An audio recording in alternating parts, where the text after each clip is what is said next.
how we rock. Next level. Next level. Next level. Next level. Next level. Next level. Next level. Where we going? Next level. What we doing? Next level. Where we going? Next level. What we doing? Next level. Where we going? Next level. Where we going? Next level. Hey! Okay, so that's our chant. Let's go. Let's finish it. Let's go. Freddie, what's a grade? What grade you giving, Freddie? Educate, empower, equip, and inspire. Breast cancer is neither fun nor glamorous, but it is undeniably real. And it can be downright frightening. This is a disease that touches us all with the potential to affect our lives deeply. For the past month, this couch has connected us with survivors who have triumphed over breast cancer, caring family members who have supported their loved ones through the battle, and dedicated educators tirelessly working to raise awareness and funding for a cure. We come together as a united force. Our purpose at NexLevel, our mission is to provide mutual support and furnish you with the essential tools to face whatever challenges life may bring your way. That is why I am honored to share the couch with two beautiful trailblazers this evening for our first ever live studio audience.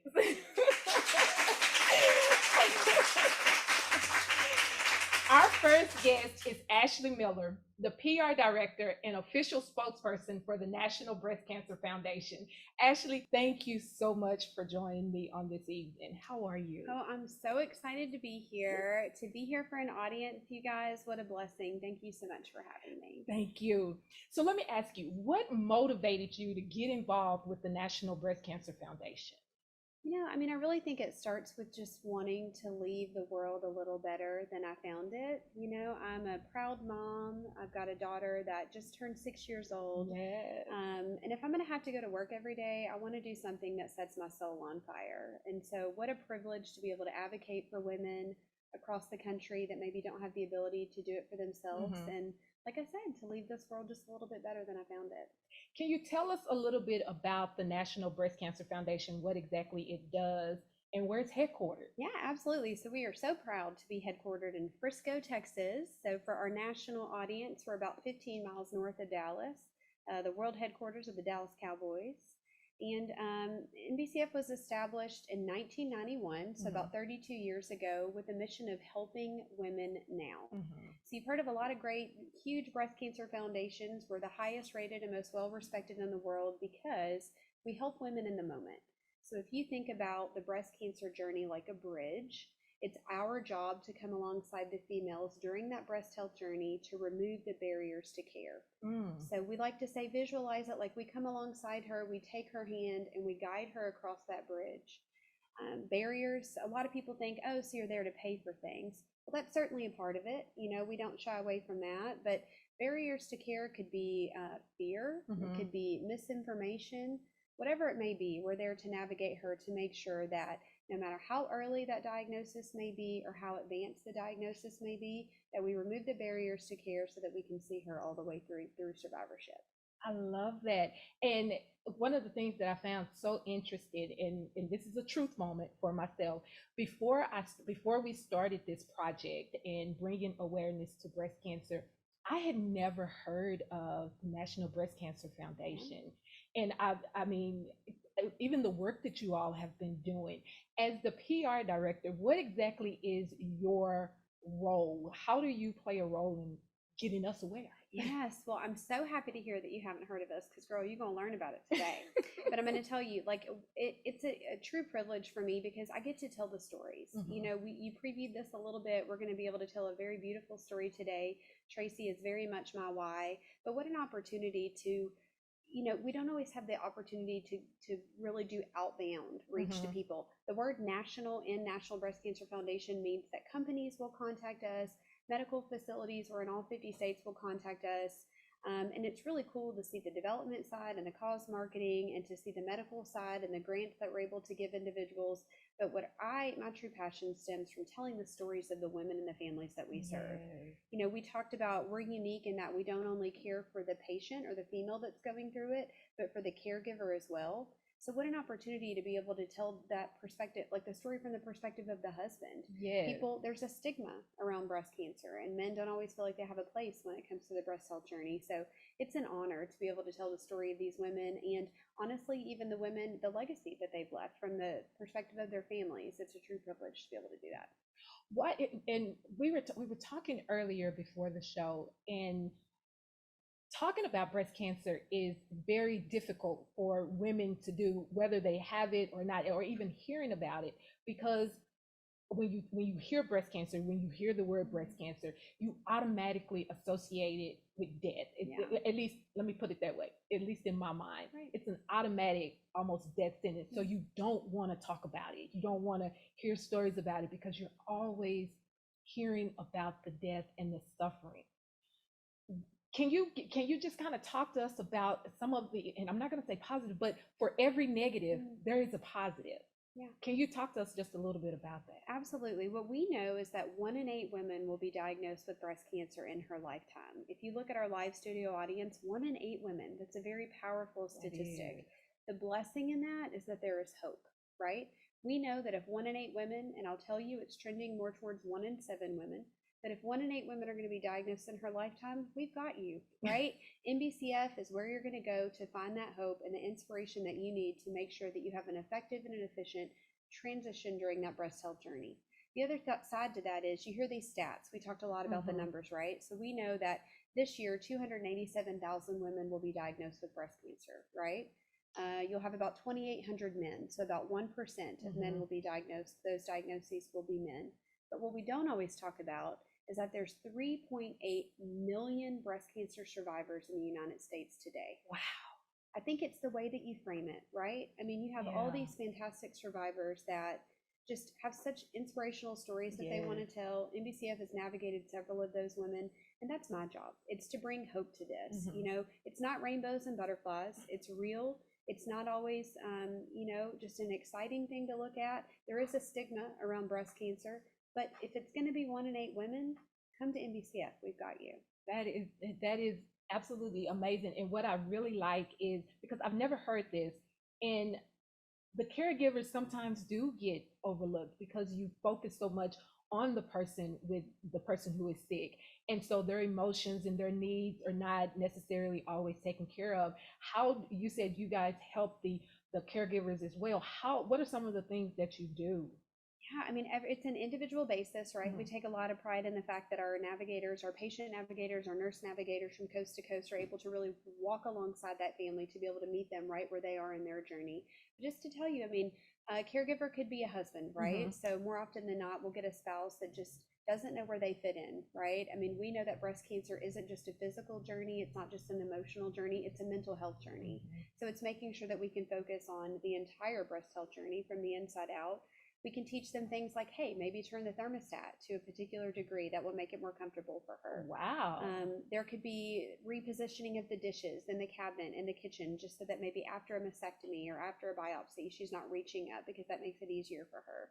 But it's also coming alongside him and making sure that he has his time and he has his space to go through the emotions and to go through the grief and just be honest about what he's going through. We have a fantastic program called Guys for Good, where we can take the husbands, the sons, whatever it may be, the dads. We have a lot of dads that come to that group, and it's just a safe space for them. I would never call it a support group, because men aren't going to show up if I call it a support group, but it's a place where they can come and be vulnerable and be around like-minded individuals, just to have a safe space. Sometimes they want to vent. Sometimes they need advice. Sometimes they just need somebody to mow their yard and cut their hair, and we can be that resource for them. But we also can't forget that caregiver doesn't always mean husband. It could be a parent. It could be a friend. It could be a child. I can't tell you how often, we're caring for the child that's sitting beside the mom in the chemo chair, and just making sure, again, that we meet them right where they are, because if they're empowered and if they're empowered to be the best that they can be, then that female going through the breast health journey is going to have what she needs from an emotional support. I mean, that is absolutely amazing, and I appreciate the work that NBCF is doing. I know here recently, and you've been a very busy woman, and I appreciate you for taking the time to come and talk with us. Here recently, Susan Summers just passed away from breast cancer, and she was a really big advocate in helping to bring awareness to this disease. How important is it for early detection and becoming aware and having these conversations so that you can be educated and know? Yeah, what a legacy she left. I just want to say thank you to Suzanne Summers, because everything she did to advocate for our mission just widens the platform so that people think about us. We talked about this. If one female watching today Yeah. prioritizes her screening because she watched this, then we've done our job. The unfortunate reality is when somebody loses their life like that, they come to the forefront of the media conversation, but it gets people talking, and what a legacy she's able to leave, right? Because she helped somebody by doing that. I'm so glad you brought up early detection. We know that in the breast health journey, early detection is key. In fact, when breast cancer is detected in the localized stages, in the earliest stages, it's 99.9% survivable. See, and nobody talks about that, or at least I've never heard that. Isn't that wild? I mean, these are the stories that we have to tell, right? That's why the PR is so important. But it's just really important that women know their body. I say women and men. You have to know your body. You have to know when something looks different or feels off. You have to know how to advocate for yourself. You know, a lot of people come to us and they say, okay, so you guys just provide money, you provide free screenings. Well, we do, but what if you find a lump and you don't even know the first step, right? So it's everything from early detection and education to treatment, survivorship, and beyond.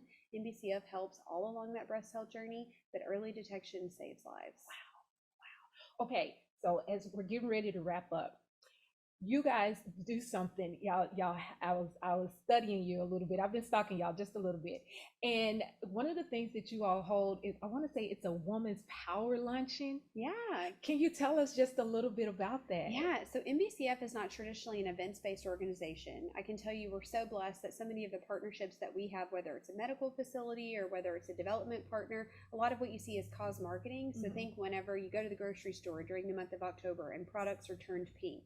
I encourage you to do your due diligence and turn that product around. Look at the real estate there, because we love to encourage those brands to educate their consumers on where the funding is going.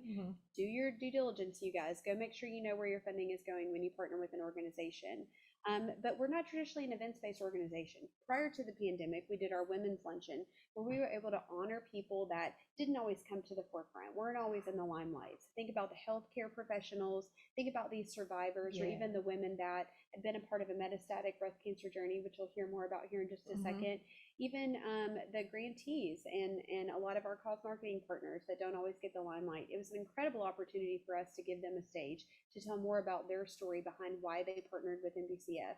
What we've seen because of the pandemic is that we're able to refocus our efforts and to allow our partners to do that for us. So we divide and conquer. You talk about being busy. What a blessing and an opportunity to be able to spend so much time traveling during this month, to bring light to it and to share our hope and our mission with individuals.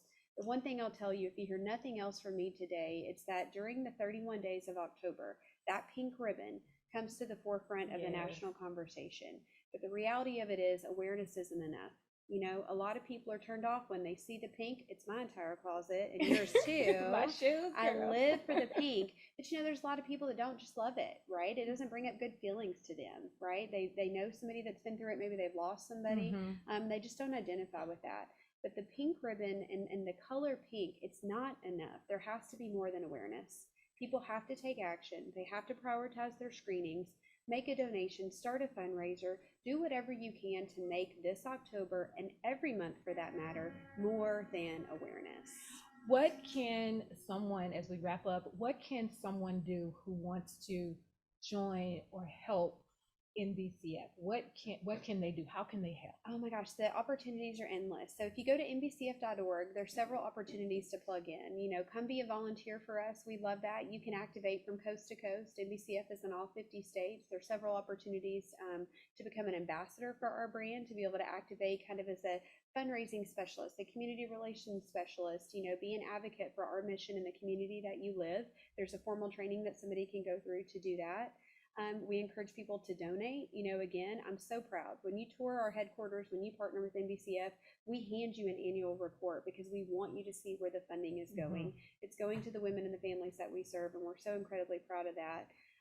come do a Hope Kit packing party. That's what I want to do. A tangible expression of hope. Come in, get your hands onto our mission. We love that. Whenever you can touch and you can feel these items that are go to women that are actively going through breast cancer treatment, what a full circle moment to be able to provide them a tangible expression of hope at one of the darkest days of their life.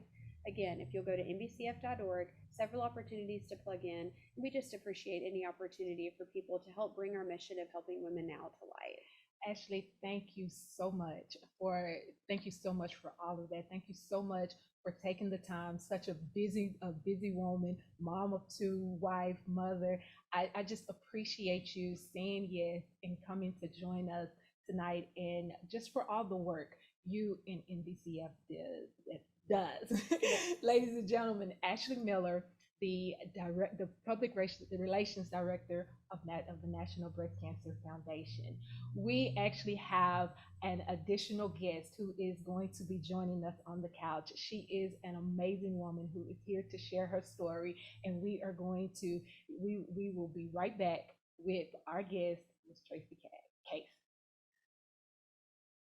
Doing? Next level. Where we going? Next level. Where we doing? Next level.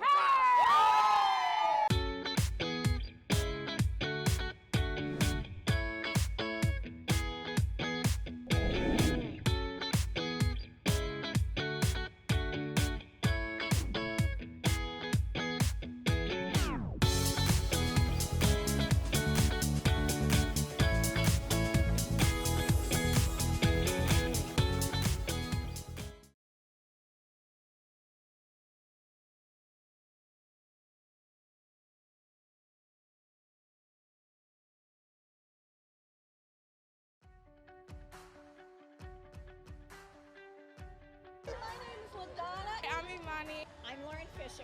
And I'm Robbie Lynn. My name is Tatiana. I'm Josh. I'm Sarisha. Hi, my name is Zoe. I'm Sterling. And I'm Eden. My name is Deja. Hey, I'm Nicole. My name is Ashley. Hi, I'm Patrice, and this is Bryce, and we're joining NexLevel in the fight against breast cancer. And I'm joining NexLevel in the fight against breast cancer. And we're joining NexLevel in the fight against breast cancer. And I'm joining NexLevel in the fight against breast cancer.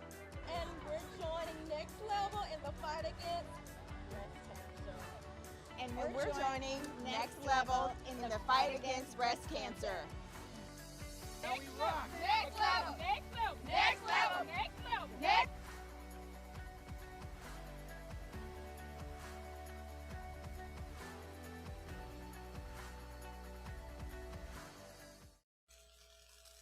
The couch is a remarkable woman whose journey we celebrate today. Not only is she a resilient stage 4 breast cancer survivor, but she also is an amazing fighter, a dedicated volunteer for the National Breast Cancer Foundation and Can Care, providing invaluable support to other stage 4 breast cancer survivors. Her story is one of courage and hope and selflessness, inspiring us all to push beyond our limits, even in the face of adversity. Please give a warm welcome to Tracy Case. Tracy. Thank you so much, darling, for joining us on tonight. I want to immediately go to it. What happens when you have stage 4 breast cancer? What is that? Well, stage 4 breast cancer is pretty much the last stage that you can get, right? So in the old days, you would say it was a death sentence, but nowadays you see many of us living years. I'm at 20 years on November 4th as a stage 4 breast cancer survivor. Yeah. So just amazing. Yeah, absolutely amazing. Can you tell us just a little bit about your journey? Well, I was diagnosed with breast cancer back in 2001 when my son, who's actually here in the audience, he was 6 months old or 8 months old. I had just reached over and found a lump and went and got it checked out, and it was a stage 0/stage 1 cancer. And so I went through mastectomy, and I didn't have to do chemo or anything. And then after the birth of my daughter, who is now 20 years old, I had back pain, and we discovered that my cancer had spread to my bones and my liver. And then later on, it spread to my brain twice. And then since 2009, I've been no evidence of disease. So wow. Yeah. Wow. I want to talk just a little bit about, there's something you said, and you said that you think that it's the survivors. You feel like you have an obligation to tell your story and give hope to other people. Can you kind of talk to me just a little bit about that before we dive into your story just a little bit Yes. more? So a lot of times people hear that they have breast cancer, especially stage 4 breast cancer, and they immediately, someone will give them statistics and be like, oh, you're going to live this long or that long. And I just always tell people, you're not a statistic.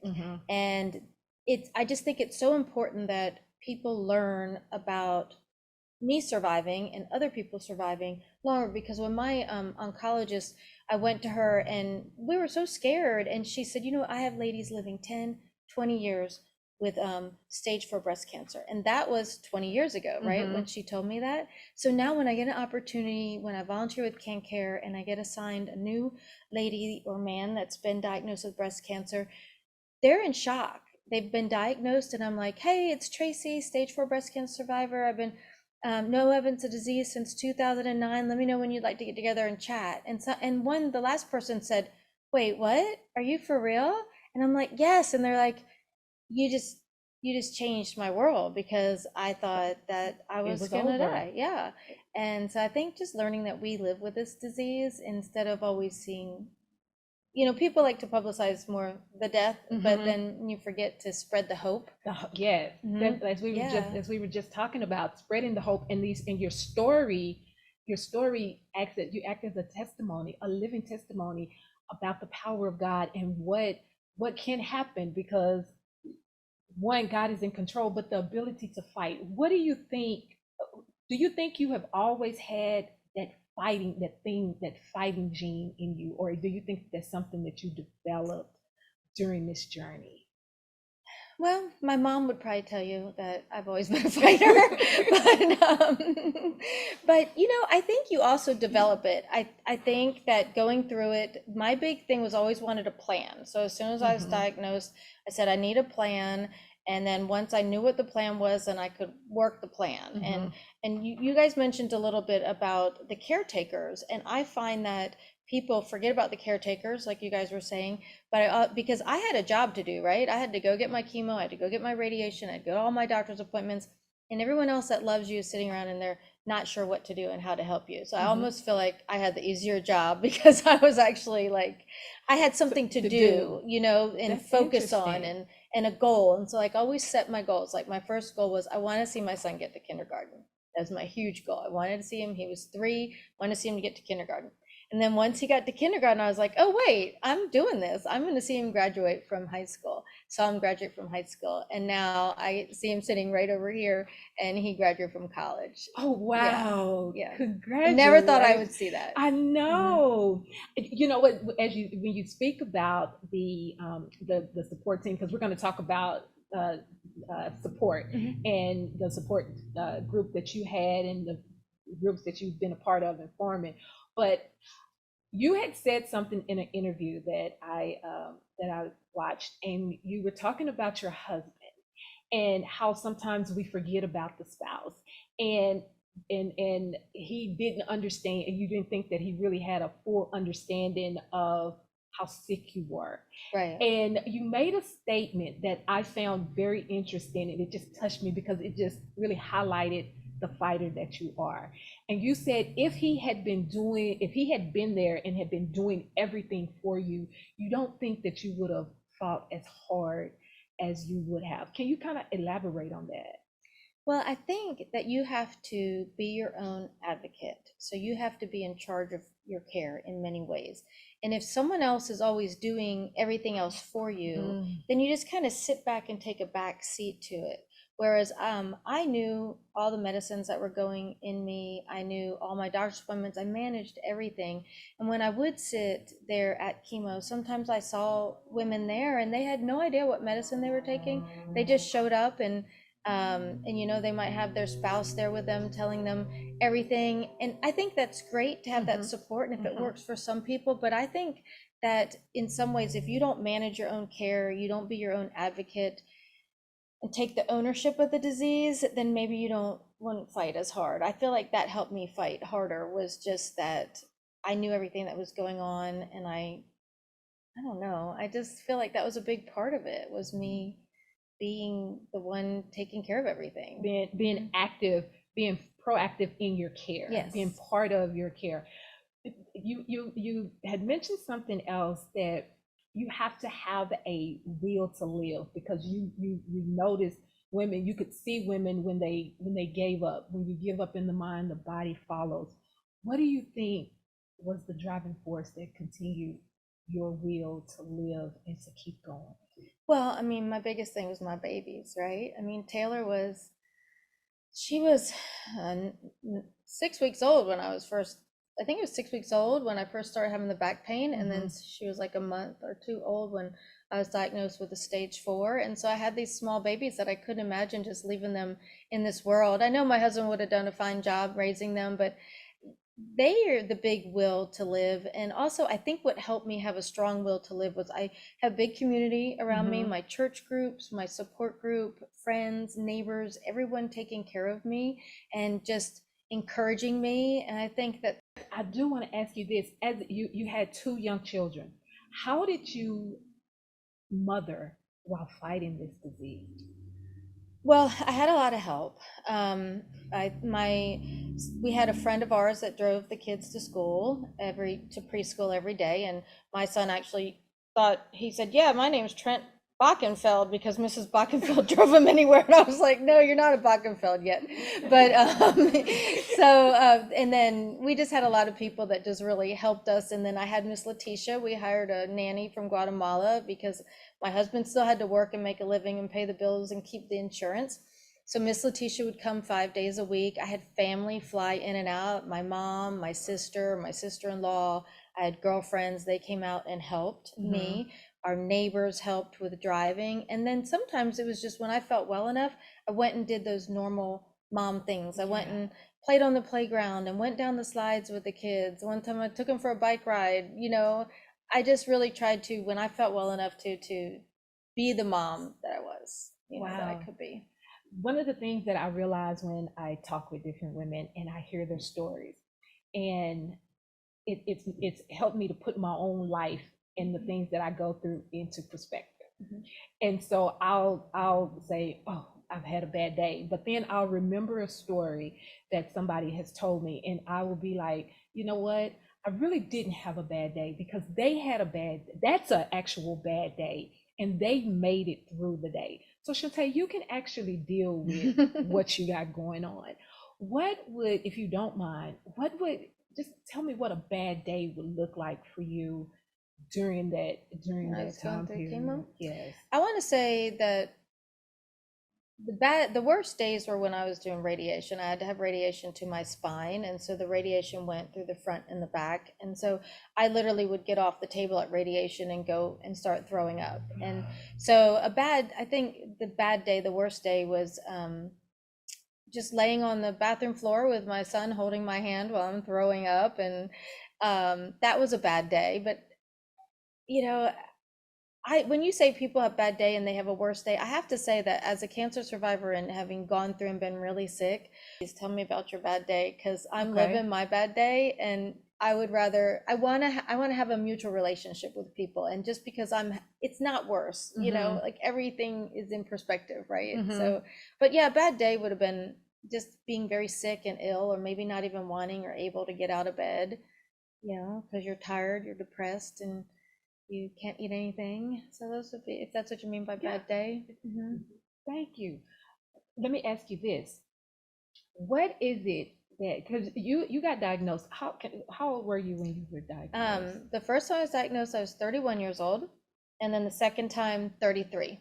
What is it that you have learned about yourself that now that you are here and you've gone through this, that your 31-year-old self would never have discovered had you not taken this journey? Maybe I wouldn't have learned how strong I am, because there were times when I did kind of want to give up. Like I was like, just really like, but then look at me now. And so I'm like, if I had given up, I would have missed all of this, right? I would have missed my husband making fun of me for going. He goes, you had tap shoes in the closet? He goes, when did you take tap? And I said, I did that right after piano. I was like, because I was always trying something new. I took conversational Spanish and tap dance and piano. And that actually rolls me into one of my next questions. How did you, we did a show not too long ago about reclaiming our identity, because things happen in our life and we attach our identity to situations and different things like that. Especially women, we attach our identity to our roles or things that happen to us. How did you reclaim Tracy the woman from Tracy the individual with cancer? How did you reclaim your identity? It was kind of an evolution, I think. Like at first, I had to do what my pastor said, and that was grieve the old Tracy, the Tracy before cancer. And I had to embrace the Tracy after cancer, right? And then I think I had to, I'm sorry. It's okay. I just get so emotional sometimes, okay. But It's I had okay. to embrace the new Tracy and figure out who she was going to be, right? And when I first lived in the Woodlands, everybody knew me as Tracy with cancer, right? Because everyone had cared for us, taken care of us, brought us meals, people we didn't know. So when I moved to Dallas in 2009, I didn't tell anyone about my cancer, really. Like there might have been one or two people because I needed them to watch my kids. And then finally, once a friend of mine, their dad was diagnosed with cancer and he was stage 4. And I just said, you know what, I'm a stage 4 cancer survivor. It doesn't necessarily mean it's a death sentence. And that's when I started being comfortable to share it again. And so I think now it's evolved from where like I was Tracy with cancer, and then I was Tracy, no one knew Tracy had cancer. And now I'm kind of like my Instagram title is Tracy Gives Hope, because that's like, I want to give hope to other people. So it's kind of, that's how I've evolved. And I hope that answers your question. I love that. Tracy Gives Hope. Now that just gave me hope. That just gave me hope. And I know you do a lot of work with the National Breast Cancer Foundation and CanCare. And we're gonna, if you don't mind, we're gonna open it up to our audience here in just a moment. But before we do that, I want to ask you this question. When we go through things, God has this ability to show us who He is. And I've been in this stage here recently where I'm learning that it doesn't matter how much He puts on me. I can handle it because He's put it on me. So I'm sitting in that certainty now because of the trials and things that I've gone through. What is something that you now have certainty about as a result of the journey that you have been on? Like, there is no way that you can shake me, make me doubt this.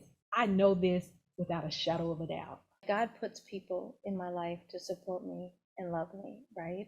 So I think that's why community means so much to me. And everywhere I go, I try and build a community, whether it's starting a Mahjong group or doing CanCare or going and volunteering at NBCF. I think it's just that God always, He takes bad and He makes it good, and He surrounds you with everything that you need. For me, that's how I feel. Yes, I agree. And can you tell us just a little bit before we start getting some audience questions, about some of the work that you do with National Breast Cancer Foundation, with the National Breast Cancer Foundation? My friend, my neighbor was diagnosed with stage 4 breast cancer, and so she told me about NBCF, and that's when I started going there for their support group, which I absolutely love their support group. It's in person and online, and it's just a great, amazing group of women. And when I showed up there, I saw that they were all doing things. They were like packaging, and I was like, what are you guys doing? They're like, oh, we volunteer up here, because they send these amazing boxes out to women newly diagnosed, or maybe they've had breast cancer for a while and they just learned about NBCF. And the boxes have so much stuff that you need that you didn't even know you need. Like, they have magnetic eyelashes for women when they're going through chemo, that these companies donate these magnetic eyelashes in some of the boxes. All the boxes change based on the donations. But I was like, I want to help stuff those boxes. And it's just so cool touching those boxes and putting stuff in and knowing that soon someone's going to open it and be like, oh my gosh, this headscarf, it's perfect because it's getting colder, or, you know, or whatever is in that box. And so I loved doing that. Your Love it. passion for helping and volunteering is so contagious. I mean, I'm sitting up here like, oh, I You want need to to go come do stuff a box. and believe it or not, you were the one who actually introduced me to the National Breast Cancer Foundation, because I had never heard of it. So I mean, I thank both of you ladies. You're just an absolute warrior. Just a more than a conqueror, and I admire you so much. How important is it to get mammograms and some other things that we can do to just become aware and help ourselves and help our loved ones? I think it's all important. Like, I think you should do self-exams. I think you should have mammograms, ultrasounds. But you also need to listen to your body, right? So, when I first found my lump, it was just luck. I reached over, had an itch, felt a lump, said to my husband, what do you think this is? He goes, you need to get it checked. And some people would have ignored that. Mm-hmm. Go get it checked. Mm-hmm. Even if you think you're going to walk in there and be like, oh, it's nothing, it's just fluid. And then, so what? Go get it checked. Mm-hmm. Don't ignore it. Listen to your gut though, because then when my cancer came back, my back was hurting me after I gave birth. And we kept trying different things to help with the back pain. And then I listened to my gut, and I went to another doctor, and I got a, x-ray, and then they asked for an MRI, and that's when they found that the cancer had spread. And you just have to be your advocate, because then I called down to the doctor, and they were like, oh, we can see you in February. And I'm like, no, it's November, and I'll be down there tomorrow. And my husband and I packed up and drove down there tomorrow, and they saw us. But yeah, just have to listen to your gut and follow it. And if it tells you need to do something now, do it now. If it says you can wait, then maybe it can wait. But listen and pay attention to your body. Mm-hmm.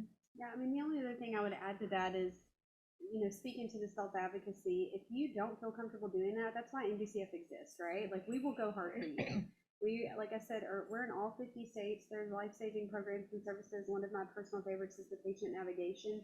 You've got individuals that will get on the phone and fight for you with the insurance companies, that will sit and hold your hand and educate you. They will go on the doctor's appointments with you to decipher that medical jargon. When you hear the word cancer, you don't hear anything else. Mm-hmm. The other thing to be completely aware of is that, the screening, the screening recommendations change all the time. I mean, they're already trying to push it to 50. And I'm going to tell you, NBCF stands by the fact that you need to have your mammogram done.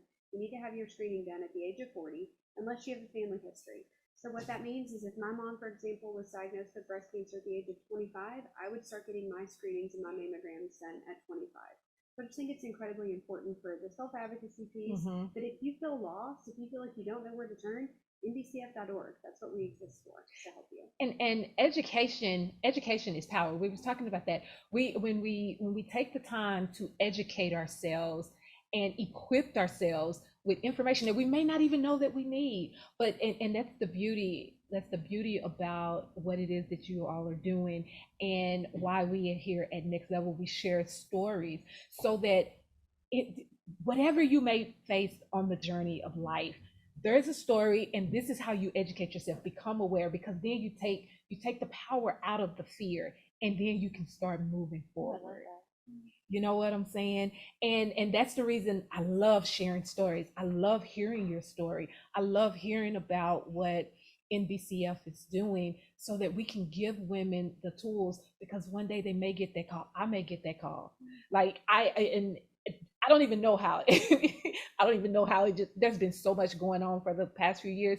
I turned 45 years ago, and I hadn't even realized I hadn't had an updated mammogram. I've had one before, and so when we started this, I was like, okay, I have got to lead by example, and I got to go get me one, because I just realized I haven't had one in, but and I'm not going to pretend that it wasn't nervous, like, oh Lord, what if they find something? But I felt more confident. I felt more comfortable than I did the first time that I had mine, because I didn't know then, and now I know, based upon this and talking with women like you. And learning and being educated. It's all purpose. And hope is stronger than fear. Hope is stronger than fear. And that is what we are going to end on tonight, because you are absolutely right. Hope is stronger than fear. I'm going to start using that. You have to pay her for that. Next I'm just kidding. Ashley, I want to thank you for joining us on tonight, the PR director and official spokesperson for the National Breast Cancer Foundation. Tracy, I cannot thank you enough for your story, for your truths, for your vulnerability, and for sharing with us on tonight. I just appreciate you so much. I have been truly blessed to be in the presence of two incredible women who have surmounted past what the universe has thrown their way. I cannot truly express my gratitude to you for coming onto Next Level Conversations and sharing your stories. More importantly, October is recognized as the Breast Cancer Awareness Month. And here at Next Level Conversations, that is our focus for every live show in October. I'm committed to continuing the spread of awareness of a disease that has affected so many across the board. If you want to learn more about Next Level's upcoming shows and the things that we are doing, please go and follow us at nexlevel.org. I want to thank our audience, our first live audience, for their participation, for your faithfulness. I want to thank all of our listeners, our viewers, people who are tuning in on the Win-Win Women Network, on our YouTube Live. We want to thank our entire crew. Our crew has worked so hard, every last one of them. We would not be here without you. And I want to let you all know that I appreciate you. I love you. And until next week, we will see you all later.